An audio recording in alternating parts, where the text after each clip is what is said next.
Let's go, girls. Just tell me that I can and I'll show you things that you couldn't believe.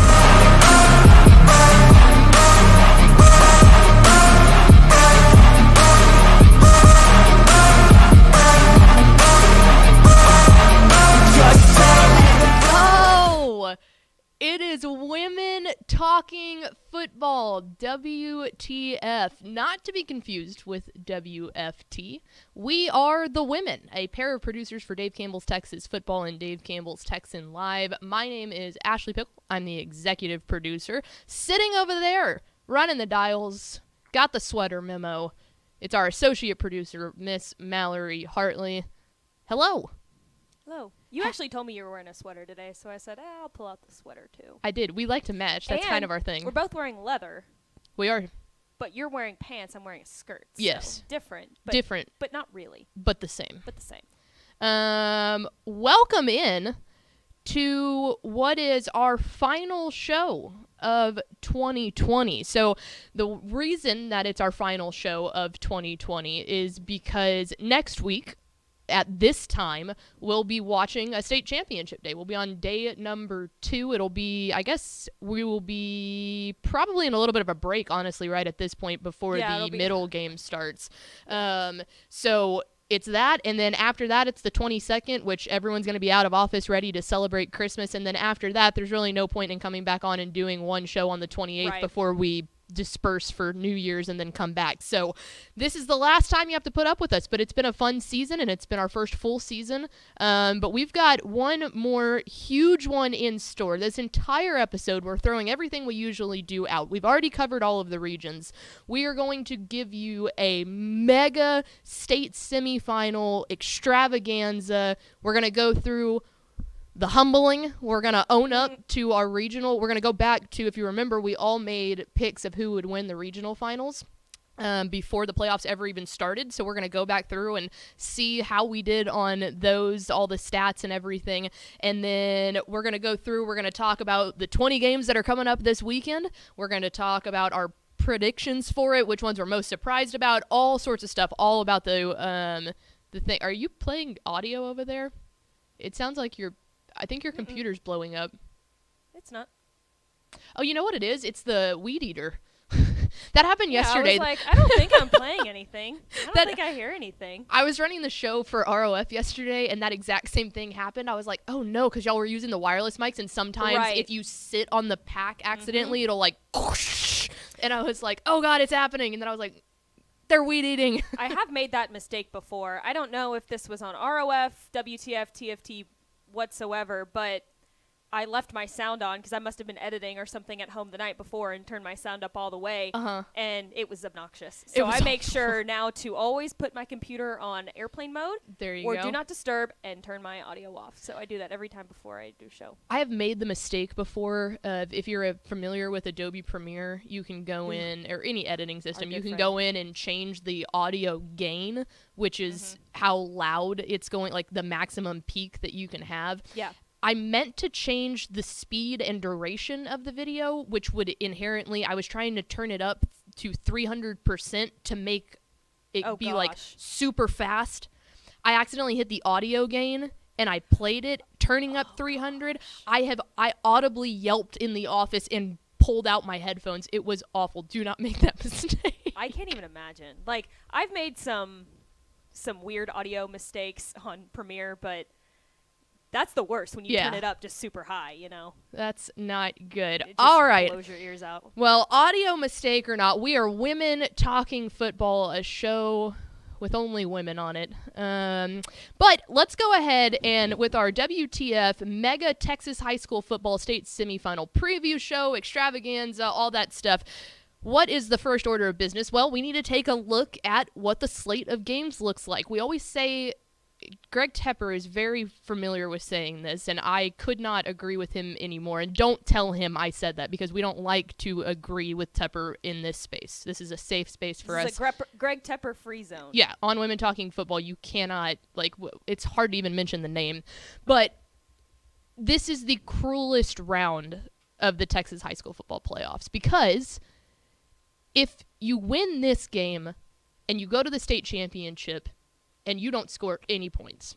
If someone drops a 70 burger on you, if it's 70-0, it doesn't really matter because what happens, your name still goes down in the history books. We talk about it all the time. Of the Carthage-Gilmer game from 2 years ago is the perfect example. Carthage goes out there and beats Gilmer 70-14.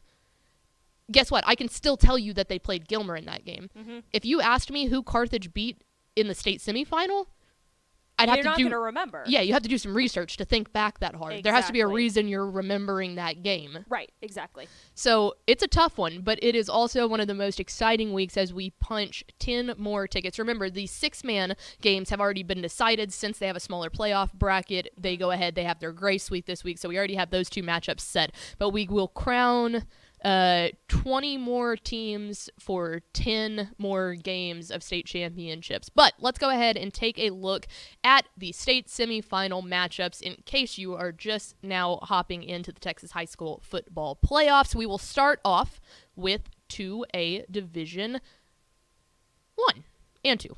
2A. We're going to 2A. We're going to 2A. We'll start off 2A Division 1, Hawley versus Crawford. That one's 7 o'clock p.m. on Thursday. And then on the right side of the bracket, coming out of Region 3, it is the Timpson Bears taking on the Refugio Bearcats. Oh, I love that matchup So much. And we'll get into good. more about that later. But that's one of my favorites. That sparks a lot of interest. There are a couple. There are 2 for a fact in my brain, and this is one of them, that this could be, this is a state championship caliber matchup. Yes. Like, the fact that one of these teams, either of those teams, don't get to play in AT&T Stadium is kind of heartbreaking. Because you know whoever wins this matchup, whoever they're going to play on the other side of the bracket at AT&T Stadium, they're probably going to win pretty comfortably, at least by 1 or 2 scores. Hawley and Crawford are both really, really good teams, but I would say that you can guarantee that whoever wins Timpson Refugio is going to come in as the favorite. Yes, absolutely. 2A Division 2, the smallest 11-man classification is I think I said Refugio Bearcats. I meant Refugio Bobcats. We'll talk about the Bearcats a little bit. A lot of bears and a lot of cats. Bobcats. 2A Division 2, New Home taking on Albany. A very big kind of surprise there in New Home, taking on Coach Denny Faith, who I believe if he wins this game will solidify he'll solidify his spot as the 4th winningest Texas high school football coach of all time. So 7 p.m. on Thursday tonight. And then another one happening tonight at 7, Mart versus Burton. Step had Burton called. He picked them to win Region 4 down there. I noticed that. He was the only one because I believe everybody else picked who did we pick? 2A Division 2. Region. I should have brought my picks in here. I can't remember. I know, but they're all running together. Nonetheless, congrats to Step. He was the only one that picked Burton out of all of us to make it to to win the regional final round. So there are your 2A state semifinals for both 2A Division 1 and 2A Division 2. Moving on now to 3A. In 3A Division 1, coming out of Region 1, it is the Brock Eagles. After an 0-4 start, they rattled off as many as they can, and here they are again in a state semifinal, taking on the Malakoff Tigers, 7 o'clock p.m. tonight. Malakoff, that one's tasty. That one's very tasty. That's a lot of offense there, and Malakoff they proved me wrong. I had taken Grandview in that state semifinal, or in the regional final last week, and it was because I kept saying, it's one of those things where I bet on history at that point, that it always seems like Grandview just has Malakoff's number. That was the one hurdle that they could not get over. And I said, would it shock me if Malakoff won? No. But am I willing to put pen to paper on it?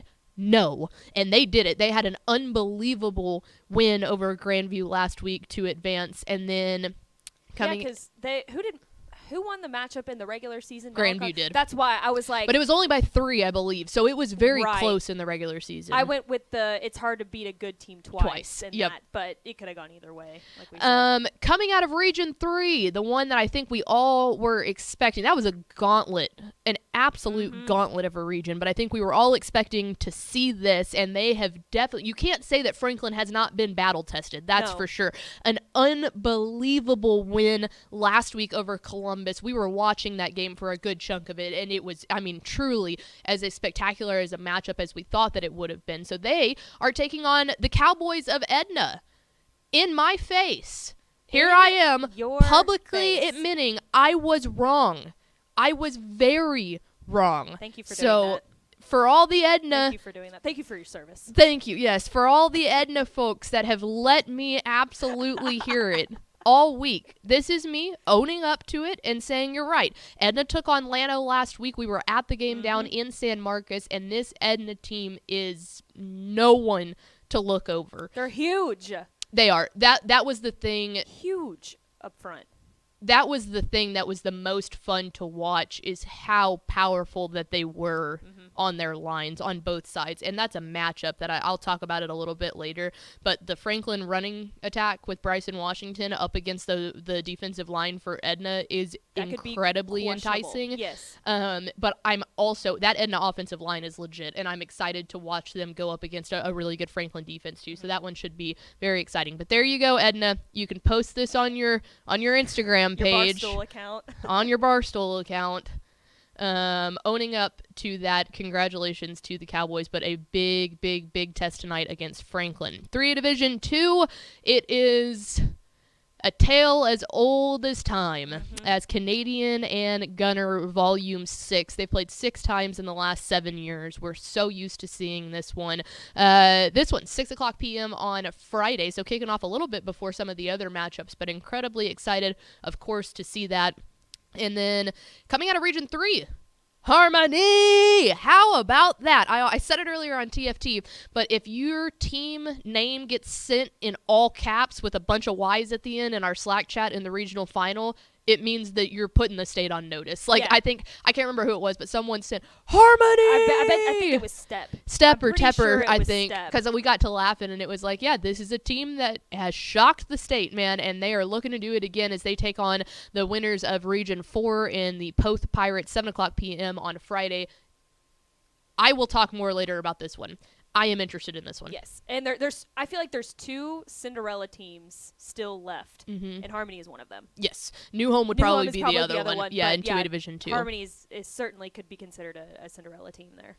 Moving on to 4A, Class 4A, coming out of Region 1 under first-year head coach, not his first time ever coaching, but first year at Decatur. It is Decatur and China Spring, the reigning state champ, China Spring, 7:30 p.m. on Friday. I will be in attendance at that game in Mansfield, so if you're there, say hi. I'm excited. And then coming out of Region 3, it is Coach Reardon's Chapel Hill Bulldogs taking on the Bernie Greyhounds. So this one's really good, a too. Battle of mutts. Yeah. I'm excited, and I'll talk more about this later, but I'm excited for that Chapel Hill offensive line against that Bernie defensive line, too. Yes. I am curious about that. We'll talk more about that later, but that's kind of piquing my interest right now. Yeah, ish. So when we were down in San Antonio on last Friday, you and I were at the Conference USA Championship between North Texas and UTSA, but Ish did not go there. We dropped him off at Alamo Stadium, and he saw Bernie play Kyle Allen. We ended up watching a good portion of that game on NFHS, and they're legit. I mean, they can score points. That speed is legit. This is a very interesting matchup. So excited to watch that one go down. I believe that's being played at the Alamo Dome. Yes. 4A Division 2. How about that? Another one that Glenrose should have been on your radar. Right. You know who? I think Tepper did pick them. They did. He did. Picked them. And I think that Glenrose is more one of those teams that if you pay attention to Texas high school football across the state in a pretty good fashion for 16 weeks, this is not surprising. I think if you're one of the folks that are hopefully listening to this show that are like, oh, it's the semifinals, let's see what they've got going on, Glenrose would be one of the surprise because they're going up against the team that is a household name that anyone in the state, whether you're tuning in for just the state semifinal show or not, in the Carthage Bulldogs, obviously trying to chase another title there for head coach Scott Surratt. That one happening at the Star, 7 p.m. on Friday. Then rounding it out after an unbelievable regional final in Region 3, Cuero in triple overtime takes down your beloved Silsbee Tigers. Yeah, I picked them to win state, but Looks like that's not happening anymore, but what they had a good year, run. I was going to say, what a year for Draylen Miller. What a year for Silsby. That one was absolutely a coin flip game. I think all of us, except Tepper, had Cuero winning the region, but the rest of us had Silsby, and he admitted, he was like, man, I didn't know. That was a coin flip. We thought it was going to be those two teams, but it lived up to the expectation. 3 overtimes. I mean, it was so, you know what was so chef's kiss about that? Is that it was the game that kicked off at 1:30. Yes. So we could... Everyone in the state was watching it. It was the only game happening. Yes. Yeah. Yeah, and Draylen Miller is only a junior, too. Yeah. So watch out for Silsby So next run it year back. because they might be coming back, and they're probably hungry for a title. And then the winners of Region 4. I know I picked them. I think you did as well. Wimberley, Yes. the Texans. How good have they been looking? This is a fun offensive matchup. This is a fun defensive matchup. These are two very well-rounded teams. And again, playing the only really early game on a Friday. So this one a little bit later than Cuero's 1:30 game last week, but 3:00 p.m. Make sure to tune in and watch that one. Moving on now, if you're a big school snob, here we go. Let's go to 5A. We mentioned it earlier that there were a couple of different matchups that it's unfair that this is a state semifinal and not a state championship. This is the other one. This is the other one. Yes. Coming out of Region 1, it's the team with the most state championships in Texas high school football history in Tim Buchanan's Aledo Bearcats taking on Coach John King and his Longview Lobos, 2 p.m. on Saturday. This is so stinking fun. If we didn't have our state work day on Saturday, I bet you we'd all be going to this game. Absolutely. I mean, this has got to be the game of the week here. When realignment came out, and we knew that Aledo was moving up, when you started taking a look at it, Denton Ryan was obviously in the conversation, them being a district foe. Then as the season progressed, it was like, oh, Burleson Centennial. I will say, if you go back and watch Aledo's game last week, they're up 21-0. Centennial comes back, ties it up 21-0, or 21-21. Yeah, much more competitive. Burleson Centennial was much more competitive in that game last week than they were when they met in the regular season. Much more competitive. So I think that this one, we'll make our predictions in a little bit and talk more about this one, but that's pinnacle of the games this weekend. Yeah, definitely. Coming out of Region 3, the team that we wrote off after Week 1 that just continues to prove everyone wrong. I didn't write them off. All right. I didn't write them off. Yes, ma'am. College Station. I picked them. The Cougars. They will be taking on Corpus Christi Veterans Memorial, and we can all say that not a single one of us, if you look at Region 4 and 5A Division 1, we took PSJA North. Tepper and Ish took Vela, and Step took Miller. There were 4 teams in that region that had a chance to win it, and none of us took Corpus Christi Vets, and an unbelievable win over PSJA North last week. Fantastic. They did it again. This will be the last playoff game that's not a state championship game of the 2022 Texas High School football playoffs as they kick off at 5:00 p.m. on Saturday. Moving down into 5A Division 2, a matchup here in the DFW that everyone is stoked about. Argyle taking on South Oak Cliff. You know, it's the household name in Todd Rogers and Argyle taking on the reigning state champs in South Oak Cliff, 7:00 p.m. From the new Crowley Stadium. There should be super, super fun. And then another matchup. This 5A Division 2, these two pairings are unbelievable because Port Neches Grove taking on Liberty Hill. This is a spot, obviously, Liberty Hill was in last year. They were able to make it done. This Port Neches Grove's team has looked terrific in the playoffs. They've looked terrific all year, but they've especially looked terrific in the playoffs. That one happening 7:00 p.m. on Friday. And finally, the largest of the classification, we're talking 6A. 6A Division 1, coming out of Region 1, Prosper. They'll be taking on the reigning runner-ups. Right, yeah. In the Duncanville Panthers, 4 p.m. on Saturday. And then how about this? A matchup we have seen here before. Galena Park North Shore, the reigning 6A D1 state champs, taking on the reigning 6A D2 state champs in the Austin Westlake Shaps. Of course, not under Todd Dodge anymore, but going for their 4th consecutive state championship win, now under head coach Tony Salazar.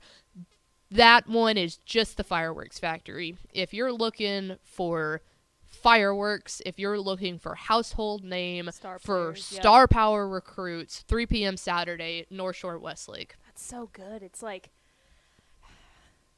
do you go with, I don't know. We'll talk more about it later. I don't want to stay too long on you. We'll talk about it later. 6A Division 2, Denton Geyer taking on DeSoto, another all-TFW matchup, 2 p.m. on a Saturday, and then it's Coach Gary Joseph and his Katy Tigers taking on the Vipers. Coach Drew Sanders in his postseason State of the Vipers address, 1 p.m. Saturday. This was another matchup, especially with Austin Vandegrift, that we were kind of split in our regional picks. Like the DCTF crew as a whole, half of us picked Drip, and the other half picked Vandegrift. So that one, I guess, was a toss-up game in general because they had met earlier in the regular season. Mm-hmm. Drip won that one, right? Mm-hmm. And then they met again last week, and Vandegrift pulled it out. But that was another one where we were like, it could go either way here. Oh, yeah. No, I legitimately could have flipped a coin and felt better about flipping a coin than actually picking who I thought was going to win that game. Yes, exactly.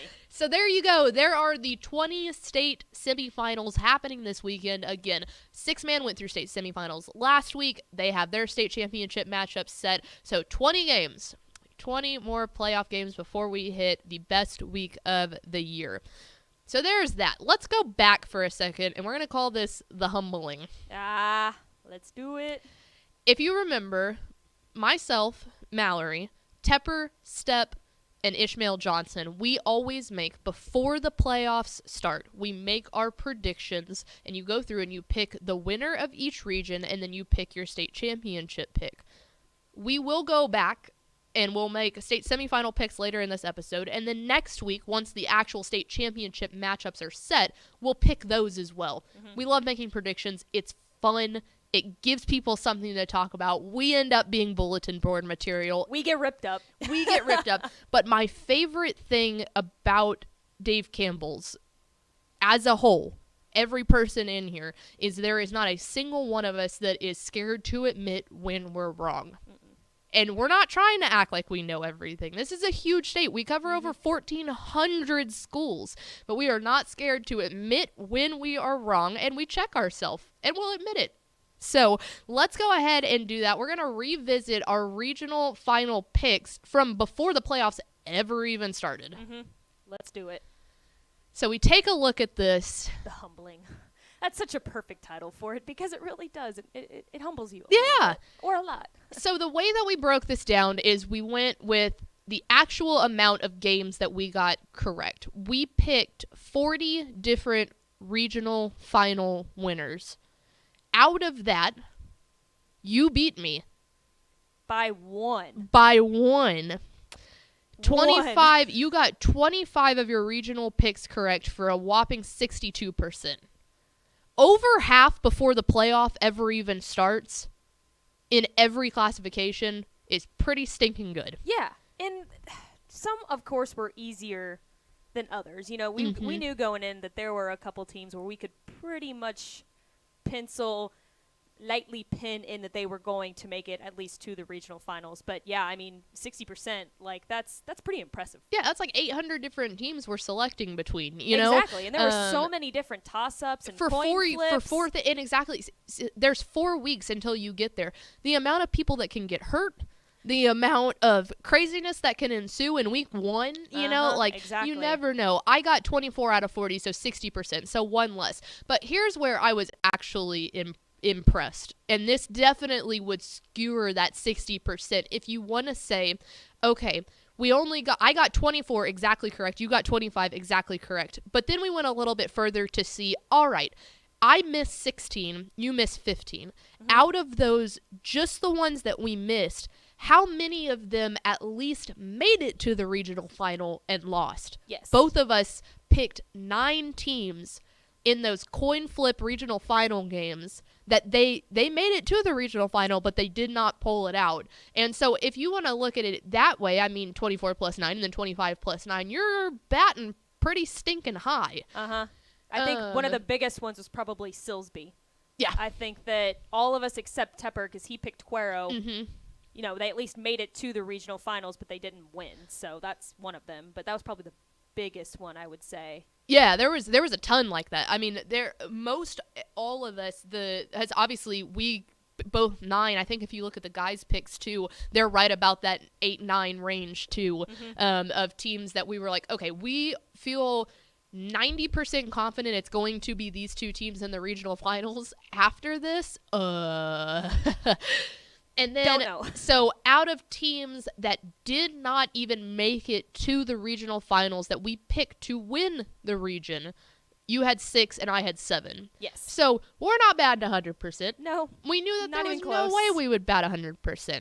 Ultimately, I felt good. I don't feel great about the 24 out of 40, but when you add in the 9 of the teams that I did select to win lost in the regional final, I feel a little bit better about it. Right, and I think you can say this as well. All 6 of my picks that didn't make it to the regional final lost in the regional semifinals. Yes. So we didn't lose any in district. I don't think by district, we didn't lose any in the area round. I think it was, they 3 at least rounds made in. it, we're 3 rounds in before we lost a regional final pick. And it's funny because Tepper brought this up. Tepper and I talked about this a little bit on TFT because I told him we were doing this segment, and he said, he goes, it is actually, he goes, I looked at y'all's numbers because I think him and Steph both had like 26, maybe 27 that they got right. So the margin was very, very, but it was one off by basically everybody at Dave Campbell's. But when you look at it, he goes, you and Mallory we're a lot newer to this than they are. We know what we're talking about, but we have not been doing this for as many years as they have. And he goes, what you'll notice is Step and I go very, we don't go for the hopeful dream picks anymore. There were at least 3 of mine, 2 for sure, that I said, I do not think this is the best team in the region, but I'm going to put them down, and these are going to be my 2 Cinderella picks, and I'll see how they go. I bet one of yours was Pottsboro, wasn't it? One of them was Pottsboro. Yes. One of them was Gregory Portland. Okay. And then if I had to add another one to that, I would say either Wichita Falls, Hershey, or North Crowley. Yeah, I picked Hershey too, in that sense. Yeah. I thought that Prosper was a better team than North Crowley, but Ray Gates had me so bought in on this historic run that I was like, you know what?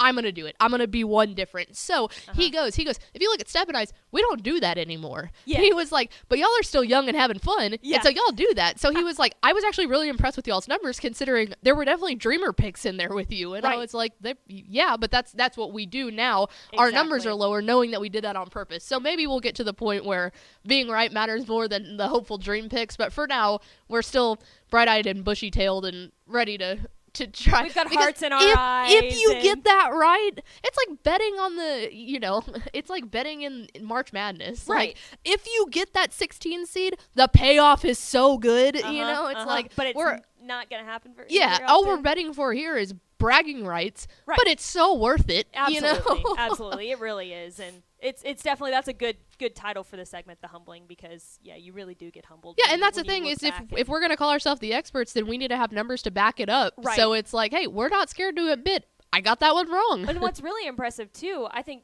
just how close our numbers came out to be, just me and you. We didn't sit there and pick these games together. No, everyone did them separately, and we were all within like 2 or 3 picks of each other. Right, so we didn't come in on a Saturday and be like, all right, let's go ahead and make our picks together. Oh, you got this one wrong. Well, I'm going to go with them over them. Mm-mm.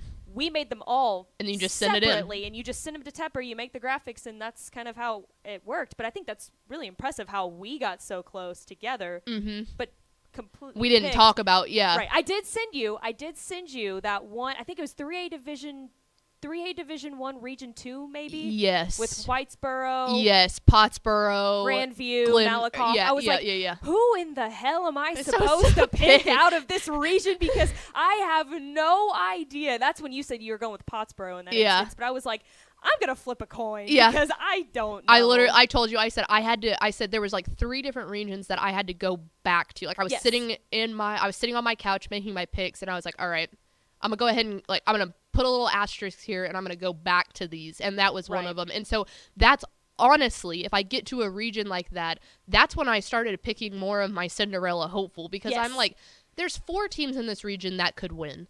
Which one do I think is like the least likely to do it? Right. All right. I'm this going is with going to them. be my Cinderella pick. Yes, like, yes. I like so, it. Anyway, there you go. The humbling taking a look back at our regional final results before we make more predictions and end up wrong again and Wrong get again.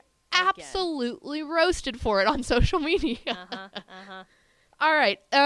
We'll get to our picks in a little bit, but we got a couple of different, like, a little bit more quick hitter Tiers. Yeah. categories. Yeah.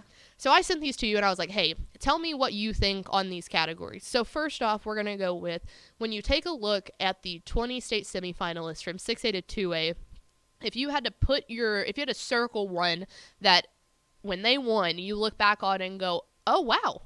And I'm not saying that it's necessarily surprising from what they've been doing in a playoff stance, but if you go back to when Yes. we were making those predictions, or the beginning of the year when we were making our preseason rankings, this team came out of nowhere. Yes. What would it be? I think you got to go with Harmony. Yeah. They started 0-4 in the season, and now let me go back and look at who they lost to. But I mean, right then and there, you can take a look at their season as a whole, and they're 9-5.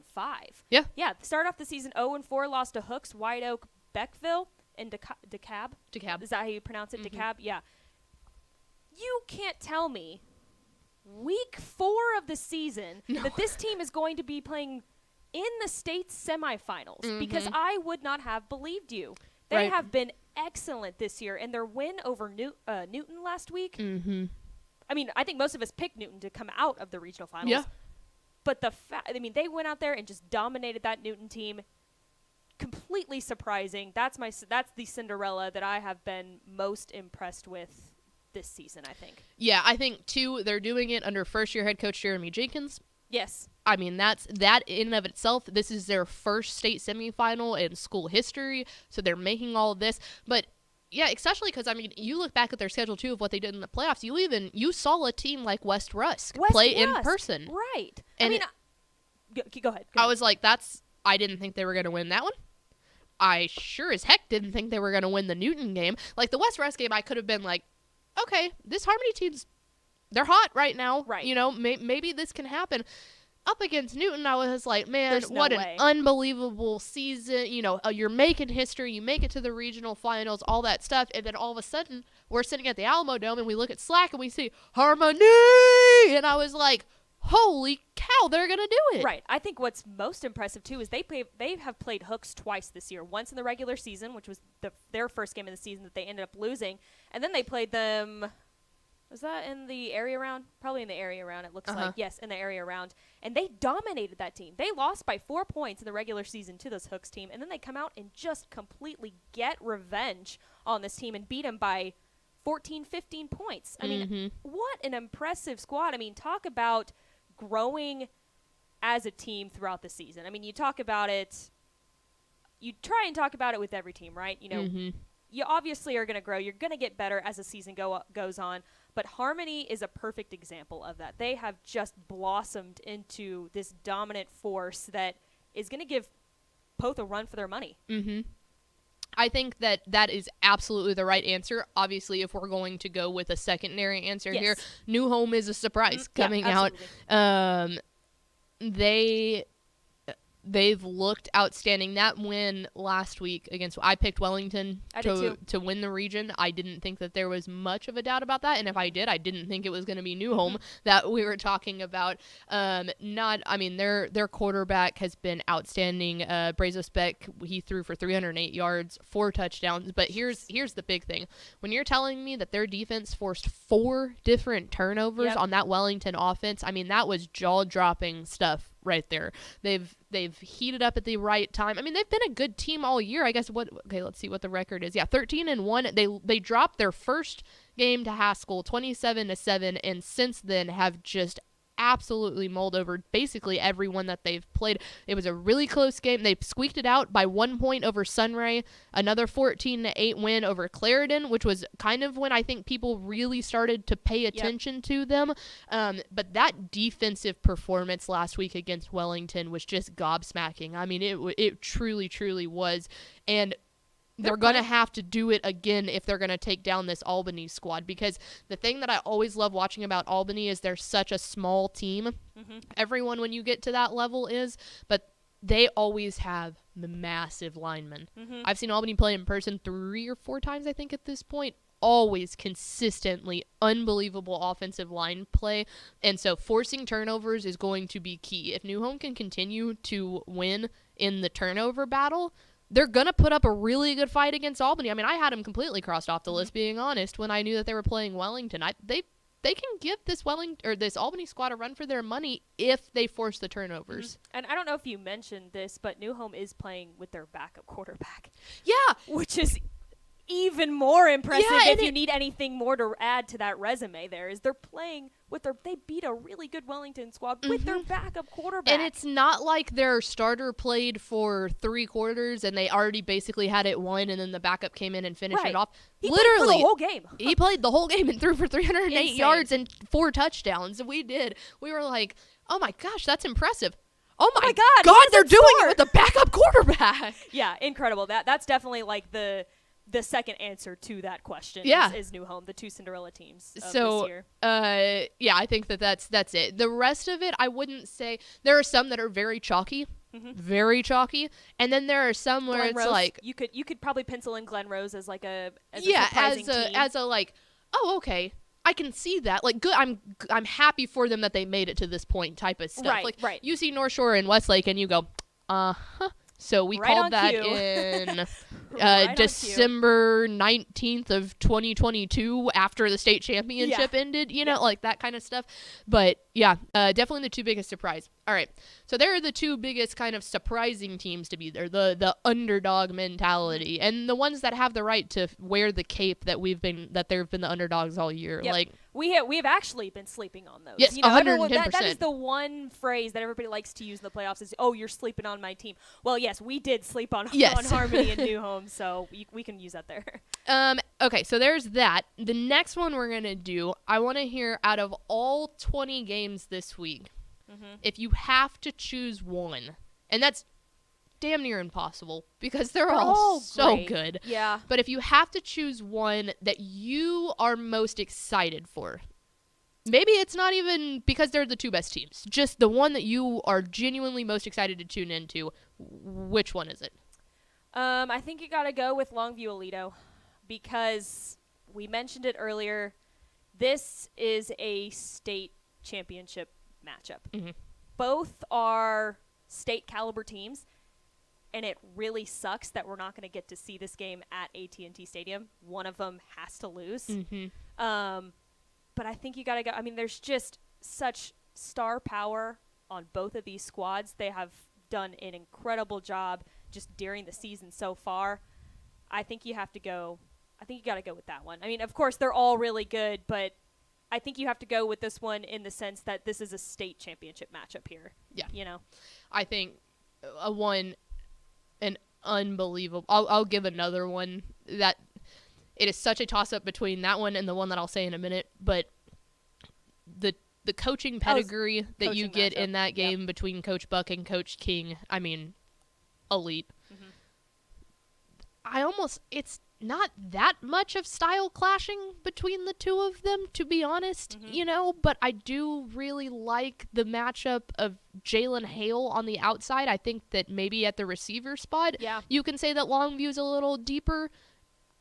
I mean, Taylor Tatum is fantastic. Like, it's hard to compare. Like, Haas Haney has been unbelievable running the ball. He can also throw the ball. Like, both of these teams bring so much star power and depth in every single position.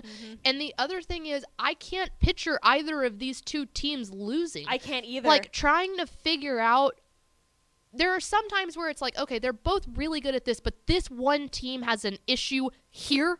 Like, here is the singular issue that I think will make the difference in this game. I think it is so stinking hard to pick that. The thing with Longview, and this, I'll just give you a little inside. I picked Longview in this game. They haven't really been tested this year.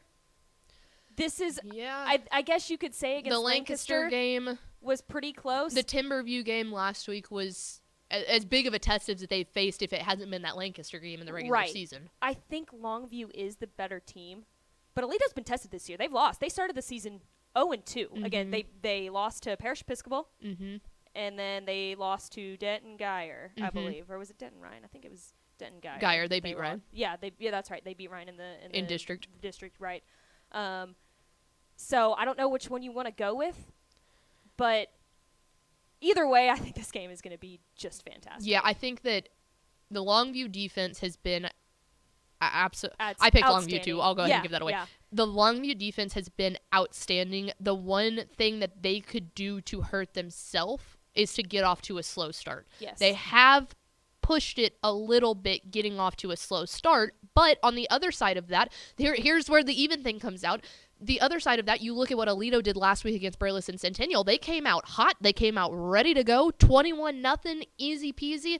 Centennial pulled it all the way back up and tied the game. Now, Aledo has that thing in the second half where they just absolutely dominate people. Longview does the same thing.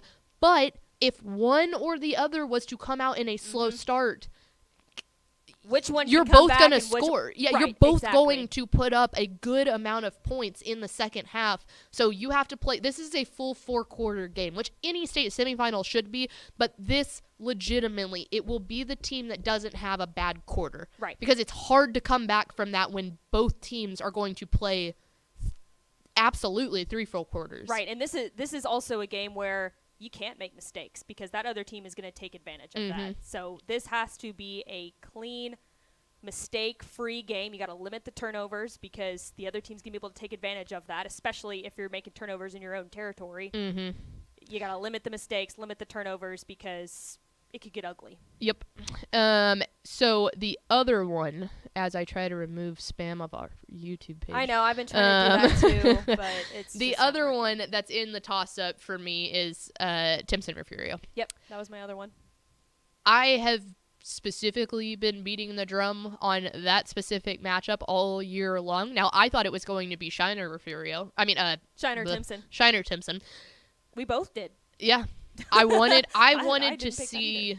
I really wanted nothing against Refugio. They looked fantastic last week. Refugio looks fantastic.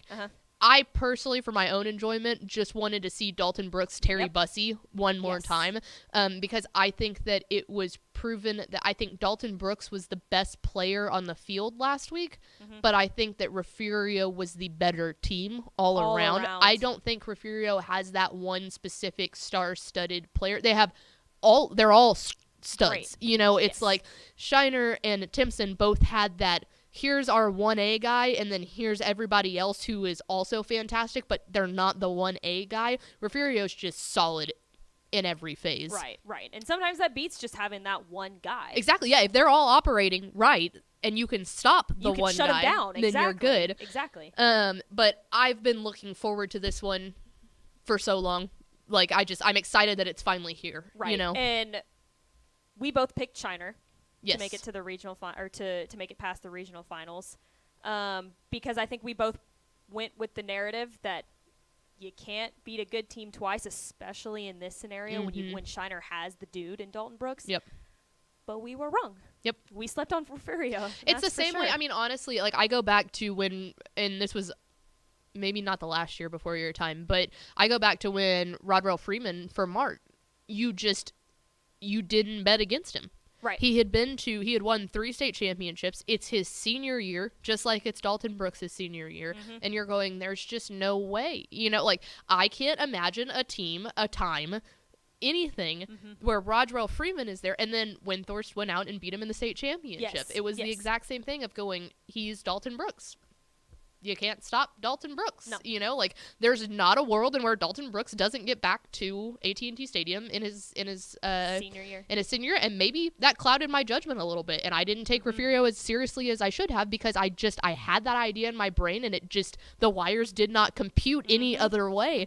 But this one will be very, very good, and this is a very, very exciting matchup. Also, Terry Bussey's back next year too, which is just mind-boggling. It's insane. Yeah, and then what do you do with this game? I mean, do you take a Terry Bussey, a team that has that guy, or do you take Refugio, a team that can shut down a team that has that guy? They can target that guy and shut him down. Because they just did it against Dalton Brooks. And then it's another conversation of who do you think was better this year, Terry Bussey or Dalton Brooks? So it's like, there's so many questions. Never ending, my friends. It's never ending. This is the beautiful thing about this year, is you can talk yourself into and out of everything within the span of like 2 sentences.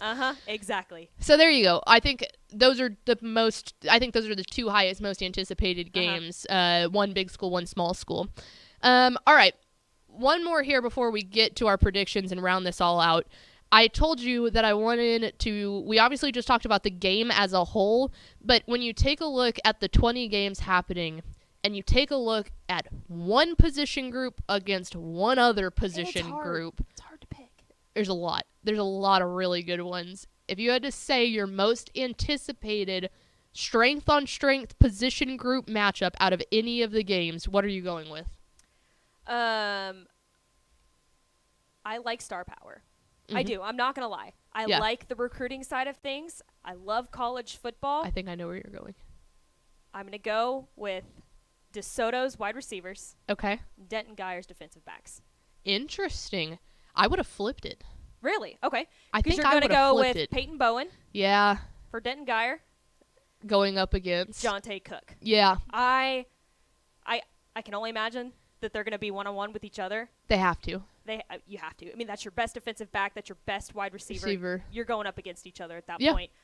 I am really, really interested to see that matchup and how that plays out between those two, because there's going to be words exchange back. There's a lot on the line there. There's going to be a lot of chirping.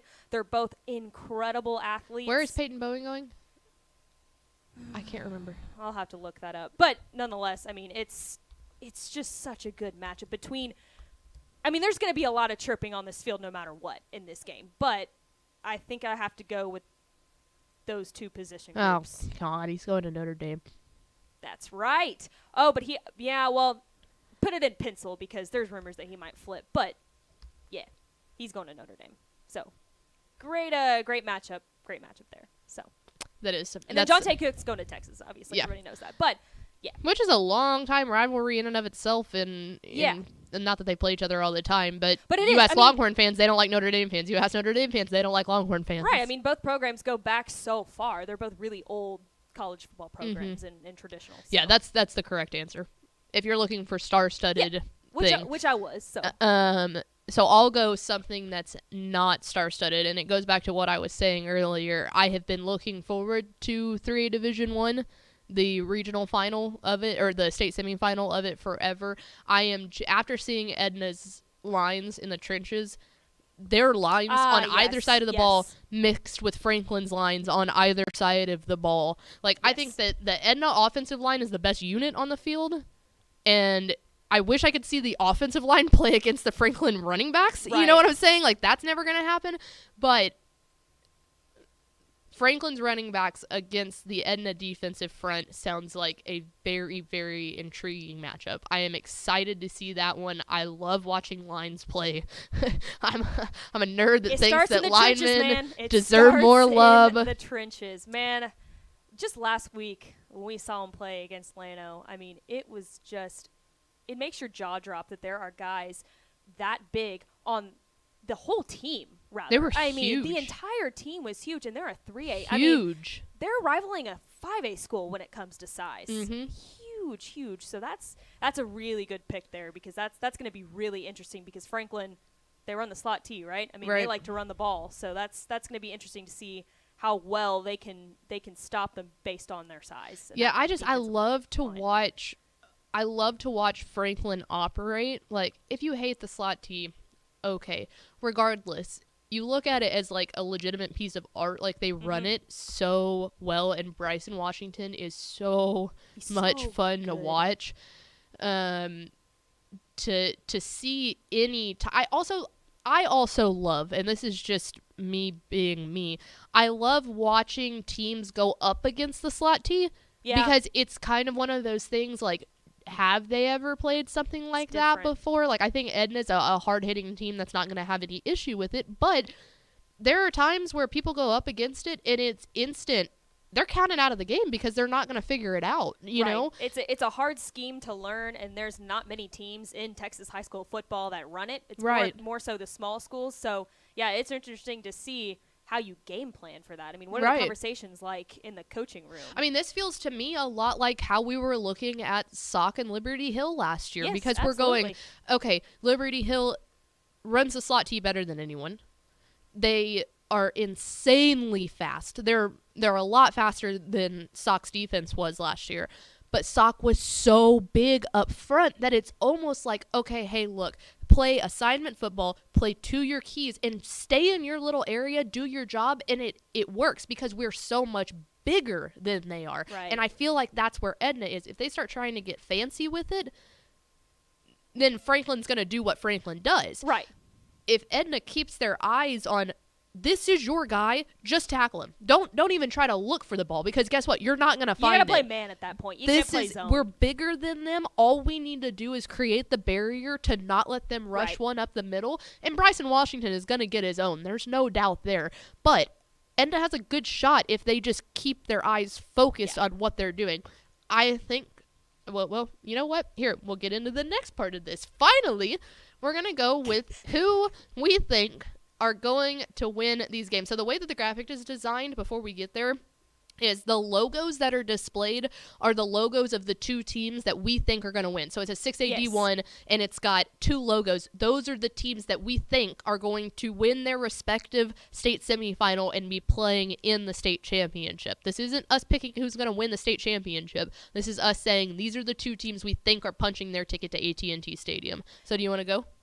Yes. Man, I don't even want to pick a state champ. I'm sick of picking. I'm tired of it. I'm tired of being wrong. Like, My there's just Instagram DMs are just going to keep blowing up. My Instagram DMs are blowing up, but I'll go ahead and start with this. So let's do it again, Let's shall keep we? doing it, because we're going to make state champ picks too. So Yeah. let's just keep it rolling. Rolling. I love it. Here are my 2022 Texas High School football playoff state semifinals picks. I guess we can start big school since we started Yeah. small school last time. So I am picking Duncanville here to beat Prosper. Okay. I don't think that there's much of a question here.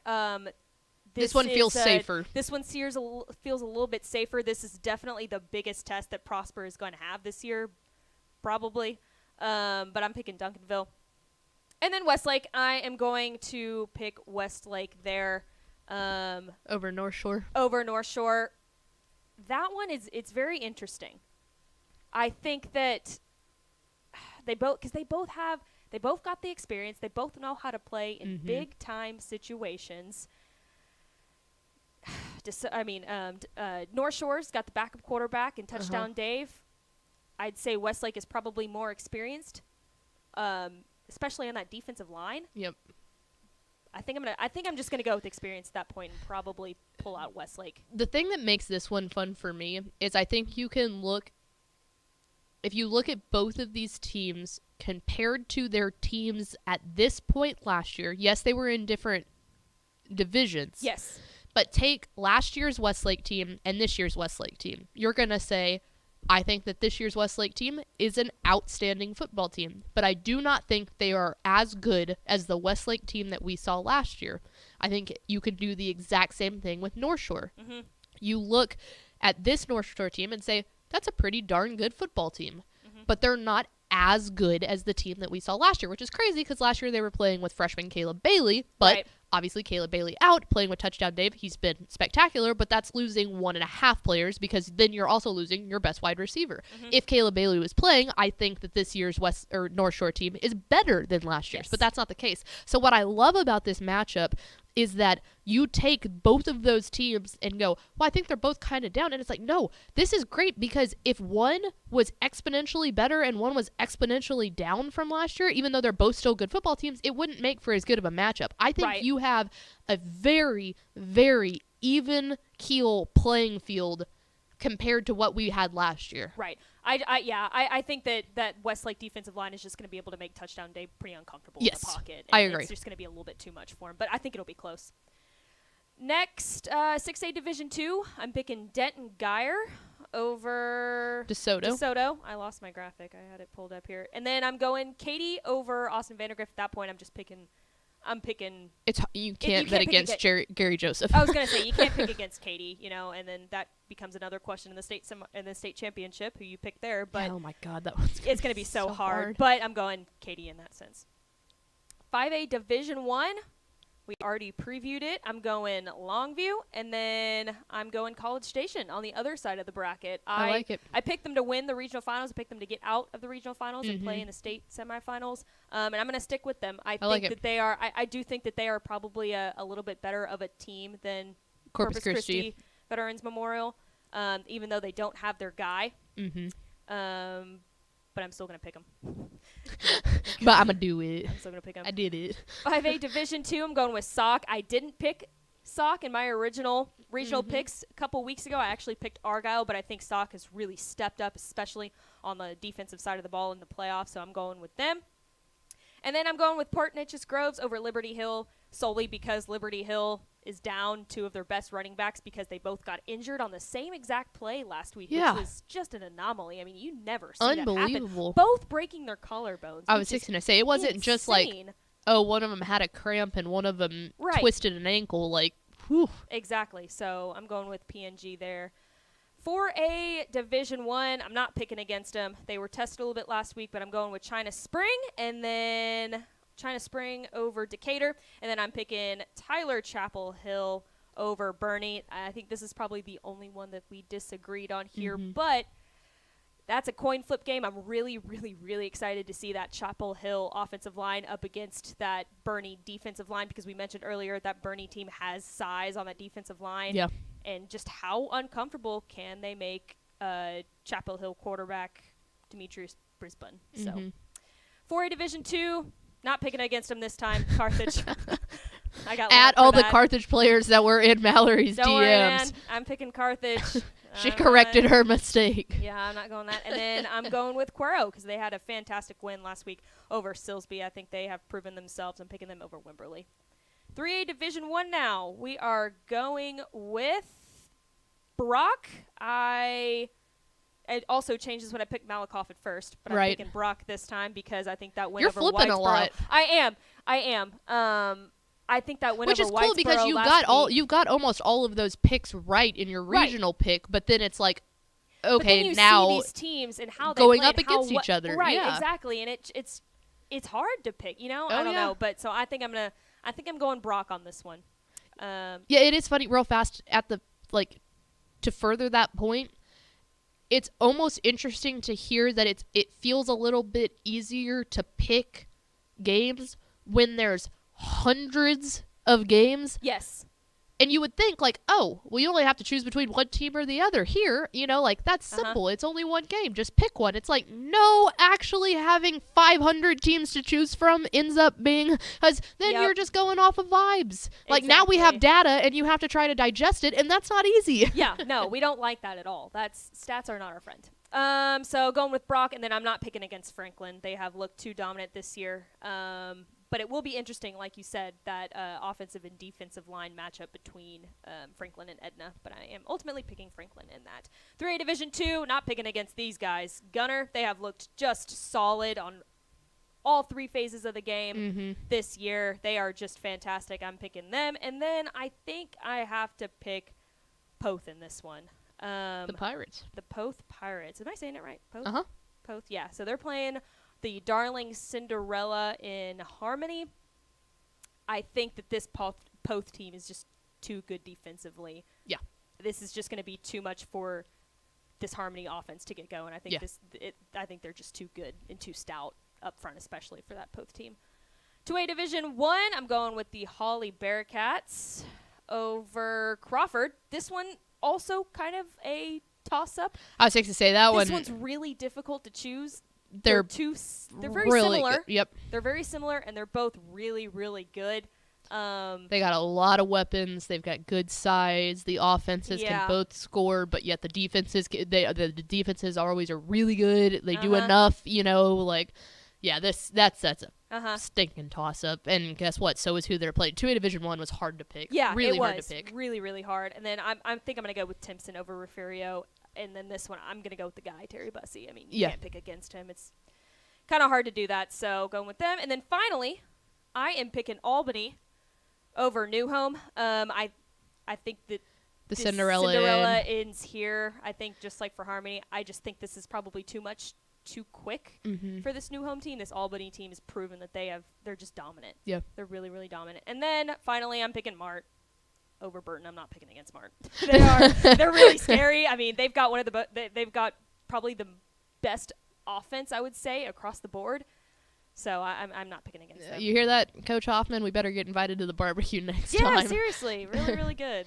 Good teams. You mentioned it, so I'll go through mine, and guess what? You're gonna see almost identical. My picture changed, the words Pickles Picks changed, and then the Bernie Greyhound logo changed. And that was literally it. I will go through, and you said a lot, like obviously we picked basically identical. And this was another one. We didn't talk about this at all. No. We made the graphics, and then we looked at it and said, oh, crap, there's one that we disagree on. I'll go through real fast and just kind of go over the ones that I feel like I'm more sure of than not. Good. I feel pretty good about 6AD1. I feel good about Duncanville. I'm a little bit more on the fence about Westlake, but it's hard to pick against the 3-time reigning state champ. I just think that, like you said, the defense might be a little bit too much for Touchdown Dave. Yeah. I could end up eating my words on that, but that's how my gut feels, and I feel pretty good in my gut about that one. I think Geyer is the correct choice here. I think this Geyer team has proven that they are the team to beat. Katie, again, how do you pick against Gary Joseph? Trying to pick, if that ends up being the 6A Division 2 matchup, I hope. I'm flipping a coin. Literally flipping a coin. Yeah. I feel... I don't even know how confident I feel in Longview. I know. I feel good about it because I've told myself that I think Longview is the wire-to-wire #1 team, but I've watched a lot of Aledo football this year, and it would not surprise me in the slightest if they won that game. So that's a coin flip for me. I feel pretty good about the College Station pick as long as they don't get off to a super slow start, because we have seen College Station so many times this year. Excuse me. Not as much in the playoffs, but they get down to a slow start, and then they can't crawl their way back out. I do think College Station is the better team, though. I feel pretty confident about that pick.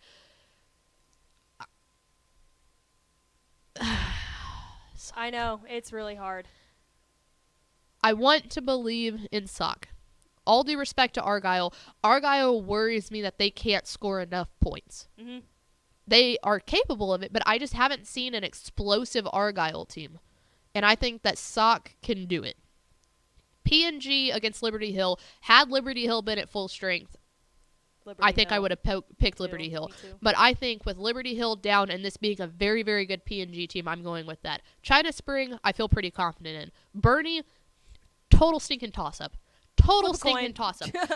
All year, I've been talking about Chapel Hill, and the thing that worries me most against Chapel Hill is their turnovers.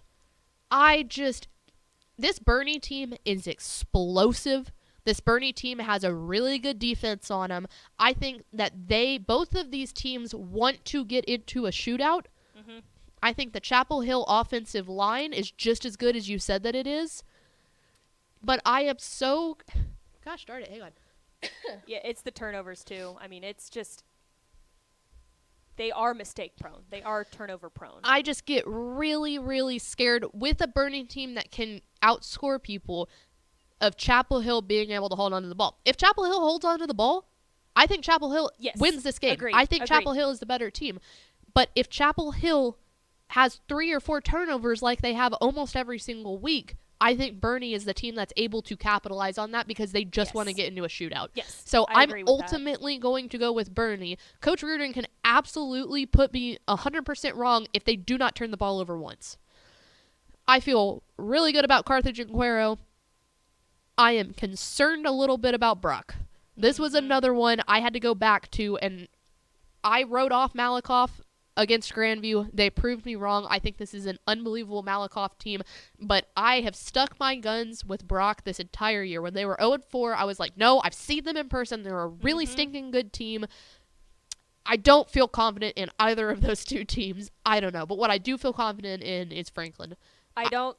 Sorry, go ahead. Oh, no. I don't think Brock can get off to a slow start like they did against Whitesboro last week because I don't think they're going to be able to come back against Malakoff if they do get to a slow start. I would agree with that. I'm going to go with Brock outscoring them and not getting off to a slow start. If they do, you're 100% right. I think Malakoff's a better team. I feel confident in Franklin.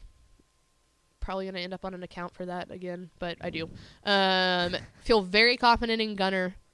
I know how good of a team Canadian is. I think this Gunner team is playing on a different level. I really genuinely do. Yeah. I am also going to go with Poth because I agree. I think the defense is just too much. Great season by Harmony. Defense, fantastic. I feel pretty good about Holly. Kind of. Not really. 2A Division 1 was so hard. I'm not even going to act like I know what I'm talking about in 2A Division 1. Same. Me too. Like, whatever. Yeah. We flipped a coin on these. Like, I don't freaking know. They're all 4 so good. Which, by the way, shout out Ishmael Johnson because he did the 2A Division. Don't shout him out on That's here. true. Ishmael ain't listening. All 4 of the teams he had ranked in our final rankings of the year in 2A Division 1 are the 4 teams that are in the state semifinal. So shout out Ishmael. He knows what he's talking about. I feel good with my Albany pick, and I feel good with my Mart pick. Yeah. 2A Division 2, much easier. So yeah, I don't know about the Bernie Chapel Hill. I don't know about the Brock Malakoff. And I don't know about Sock Argyle. Yeah. Those are the ones that I'm like, no. Just give me a coin and I'll flip it. No. But there you go. Yeah. Time to get roasted, I guess. Oh, it's me. So sorry. That was a jump scare for me. Ooh, Does that sorry. happen every morning when you look in the mirror? Yes. I was like, oh God. I was hello. it was blurry. I was like, oh. Yikes. All right. So it's just time to get over it. Let's get off there. There you go. It was our first football season with Women Talking Football, and we cannot thank you guys enough, all of you, whether you view it live, whether you listen to the podcast, for backing us since the moment that we said that we were going to do this show. This has been a really, really special project for us. This is something that we have really genuinely poured all of ourselves into. It's our favorite hour of the week. I don't think that I am wrong in saying that.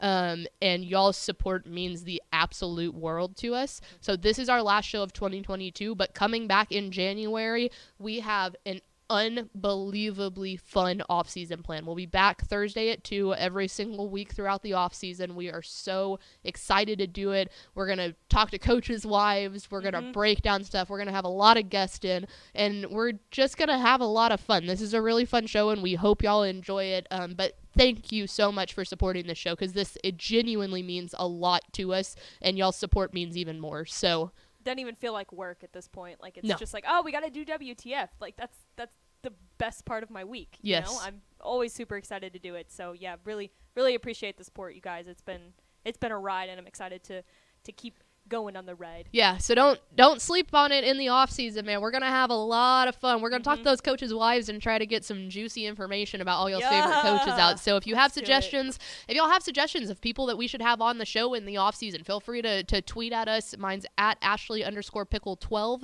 Hers is at Mallory Hartley, all lowercase. But tweet at us. Enjoy it. Enjoy the heck out of your holidays. Enjoy the heck out of the state championships. If you're around, stop by, say hi to us. We're excited excited to meet everybody and see everybody. If you're a subscriber, we will have our state subscriber meetup on the Saturday morning of state championships. So come by, be looking in your inbox for that RSVP link. But that'll do it for the 2022 season here on WTF. Make sure to go to texasfootball.com/state starting on Sunday evening-ish. We'll have more content than your heart knows how to handle with all of this state stuff. But until then, tune in to Dave Campbell's Texan Live. Enjoy it, and we'll see you in 2023, dorks.